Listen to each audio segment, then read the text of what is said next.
बेंगलुरु के engineer Atul Subhash suicide कांड के बाद जौनपुर में बेंगलुरु पुलिस पहुंची है और यहां पे आरोपियों की गिरफ्तारी का प्रयास कर रही है। हालांकि कोई भी नहीं मिला, जिसके बाद पुलिस ने निकता के जौनपुर स्थित मकान पर नोटिस चस्पा की है और ये सूचना दी है कि 3 दिन के अंदर हाजिर होकर अपना बयान दर्ज कराएं। इस केस में हमारे साथ बातचीत करने के लिए ऐसे अधिवक्ता हैं जो निकता का केस देख चुके हैं, जिन्होंने पहला मुकदमा अतुल के खिलाफ दर्ज कराया था निकता की तरफ से। बातचीत करेंगे क्या कुछ मामला था इस केस से जुड़ा। सर, क्या नाम आपका?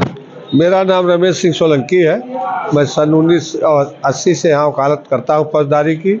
सर्वप्रथम निकिता अपने माँ और भाई के साथ मेरे मकान पर दहेज का मुकदमा दर्ज कराने के लिए आवास पर आई थी और उसने बताया था कि मेरा पति मुझे मारता है, पीटता है, प्रताड़ित करता है, खाना भी बच जाता है, अगर एक रोटी भी बच जाती है तो उसके लिए भी प्रताड़ित करता है। और उसकी माँ कही कि मैं जो है जिस समय मार पीट रहा था, जिस समय मैं उसको ले आ रही थी तो हमारे सामने भी मारा पीटा था और मार पीट के भगा दिया था। मैं वहाँ से जो है उसकी माँ के साथ, माँ और बेटी और उसका भाई, तीनों लोग मेरे आए थे। मैंने उसके FIR तैयार किया था और दहेज प्रतिशत अधिनियम और दहेज क्रूएल्टी के 498A और 3/4 DP एक्ट के तहत डायरेक्ट कोतवाली में जाकर उसकी रिपोर्ट दर्ज कराई थी। अतुल सुभाष जो बेंगलुरु में इंजीनियर थे, निकता के पति, वो सुसाइड से पहले तमाम आरोप लगाए कि लगातार उनके ऊपर मुकदमे फर्जी दर्ज कराए जाते रहे, जिससे प्रताड़ित होकर वो सुसाइड कर लिए। कितने मुकदमे लगभग दर्ज हुए और निकता के केस में कब तक आप देखते रहे? उनका केस क्या कुछ रहा? असल में वह बुज़दिल प्रकृति का आदमी था। तमाम मुकदमे तमाम लोगों के ऊपर दर्ज हो रहे हैं, उसके ऊपर कोई विशेष मुकदमा नहीं था। दहेज के संबंध में मूलतः 3 मुकदमे दर्ज होते हैं किसी पति या उसके परिवार वालों के खिलाफ। दहेज प्रताड़ना पहला मुकदमा, दूसरा भरण पोषण खर्च के रूप में पत्नी और बच्चे के लिए खर्च, उसका 125 का दूसरा मुकदमा उसके ऊपर था।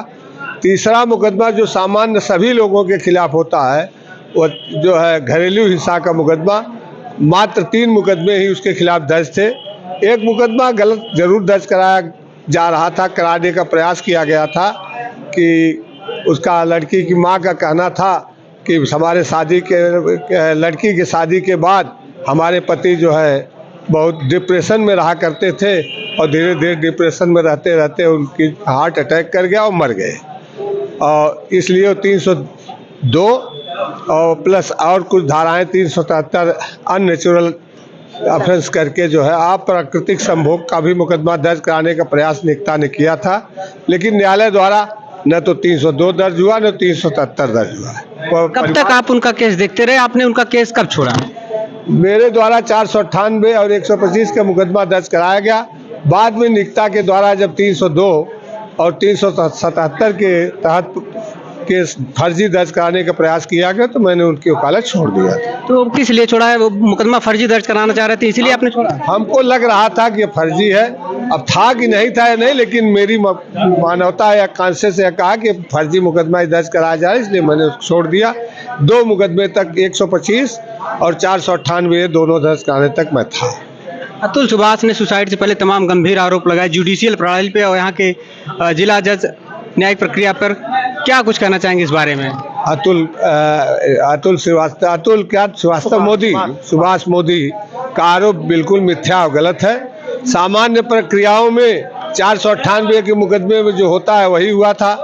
घरेलू हिंसा के मुकदमे में जिसमें पति सास ससुर होते हैं वही भाई वही हुआ था। थोड़ा यह जरूर लग रहा था कि उसके बच्चे को जो मेंटेनेंस दिया गया था 40,000 रुपये पर मंथ, उसको लग रहा था कि ज़्यादा था। तो अगर वह पढ़ा लिखा आदमी था तो एक अदालत से ज़्यादा हो गया तो हाई कोर्ट गया होता, सुप्रीम कोर्ट गया होता, कम हो गया होता। तो इस तरह से आत्महत्या कर लेना, सुसाइड नोट लिखना और इतनी बड़े बड़े जो है ब्लेम लगाना मीडिया के द्वारा और इस पे अदालत पर, पेशकार पर, वकील पर, ये सब मिथ्या आरोप है। उसका लगता है उसका आत्महत्या के समय उसका दिमागी संतुलन ठीक नहीं था, इसलिए तमाम आरोप उसने गलत लगाए। सर, अभी आपने कहा कि एक गलत फर्जी मुकदमा दर्ज कराने का प्रयास किया गया था निकता की तरफ से, तो मुकदमा दर्ज हो पाया था कि नहीं? नहीं, दर्ज नहीं हुआ था, खारिज हो गया था।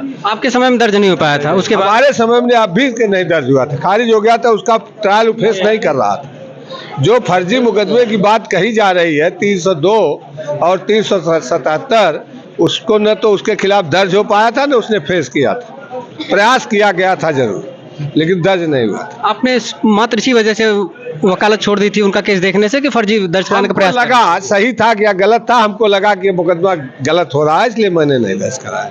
तो बिल्कुल अब सही हमारे था साथ क्या बातचीत गलत करने था? के लिए वकील साहब थे जिन्होंने निक्ता की तरफ से पहला केस असूल पर दर्ज कराया था। इनका कहना था कि निक्ता की तरफ से एक केस ऐसा दर्ज कराने जाए इनका प्रयास किया गया जो इनको लगा कि नहीं ये गलत है, इसलिए इन्होंने वकालत उनकी छोड़ दी। इसके बाद वो किसी दूसरे वकील को करके आगे उनके ऊपर केस दर्ज कराने लगी। लेकिन वो अभी अजय केस पांडे, दर्ज नहीं हुआ। TV9 जौनपुर।